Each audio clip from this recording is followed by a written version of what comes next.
The villagers gathered with fire in their eyes. At the center stood a young woman, trembling as angry hands tore her clothes from her body. They said her beauty was a curse, too powerful, too dangerous. That night, they set her clothes on fire, not because she had sinned, but because she was too beautiful. As we dive into this incredible story, please like, comment and subscribe for more. That would make me happy. In the small village of Luyanda, people often spoke of a girl named Zivuna. From childhood, she carried a presence that drew eyes wherever she went. By the time she grew into a woman, her beauty had become a story of its own. The hunters joked that even the antelopes paused to stare when she passed by. Her skin was smooth like fresh palm wine, her eyes bright like morning stars, and her smile gentle enough to silence quarrels.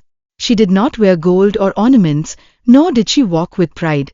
Yet her simplicity only made her shine brighter. But in Luyanda, such beauty was dangerous. Women began to feel threatened, whispering that no man could see Zivuna without forgetting his own wife. Young maidens avoided walking beside her, fearing they would be invisible in her shadow.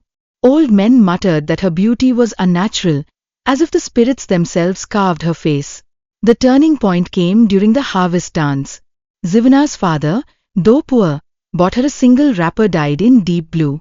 It was not rich cloth, but on her body it looked like the work of the gods. That night, when she danced among the maidens, the drums seemed to beat louder, the torches burned brighter, and every eye followed her. By morning, envy had settled like smoke in the village. Some women claimed she was using charms. Others warned that she would bring disgrace to their daughters. Slowly, admiration turned into resentment, and resentment into something darker. The envy became louder when Taviso, the chief's son, began to linger near Zivuna's compound. He was promised to another girl from a wealthy family, yet his steps carried him often toward the stream where Zivuna fetched water. He carried her calabash once, and before sunset the story spread across Luyanda. The girl promised to Taviso wailed in shame, and her family accused Zivuna of destroying their honor. They stormed the market square, shouting, "Your daughter uses her beauty to steal what is not hers." Zivuna's father begged for peace, but his words carried no weight. From that day, women gathered in secret corners, speaking bitterly. "If we leave her, all our daughters will suffer. She must be taught a lesson."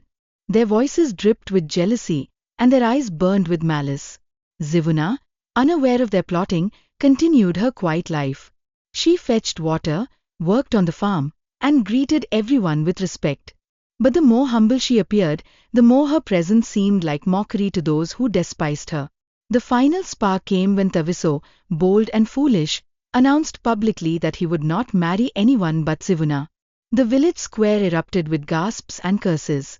Fathers spat on the ground, mothers pulled their daughters away, and the council of elders shook their heads in disapproval. That very night, the women of Luyanda swore an oath. They would not shed Zivuna's blood, but they would strip her of the very thing that made her stand apart. Her dignity, her pride, her clothes, all would be burned. Before we continue, do you think the villagers did the right things? Drop your opinion in the comments section. Don't forget to like and subscribe. That will make me very happy. Thank you. The night they chose was silent, with the moon glowing wide above the trees. A group of women marched to Zivuna's hut, carrying sticks, palm oil, and burning torches. Their footsteps thundered like drums of war. Zivuna had just finished eating when they burst in. They dragged her outside before her father could rise from his mat. The villagers followed, drawn by the shouting. "Shameless girl," one of the women spat. "Do you think your beauty gives you the right to destroy homes?" They seized her wrapper and flung it on the ground. Palm oil soaked the fabric, and a match struck against dry wood set it ablaze. The fire leapt upward, fierce and hungry, devouring the cloth. Sparks lit up the night sky while the crowd roared with approval. Zivuna stood frozen, clutching the rags left on her body. Tears streamed down her face, but she did not fight back. Her father's voice broke as he pleaded, but no one listened. Some women danced around the fire, clapping and chanting, "Let this be her shame. Let this be her warning." When the flames died, nothing remained but ashes. Zivuna's dignity had been stripped before the entire village. The women spat on the ground and walked away, proud of their cruelty. But those who watched closely saw something the mob did not. Zivuna's eyes, shining through her tears, carried not defeat but quiet strength.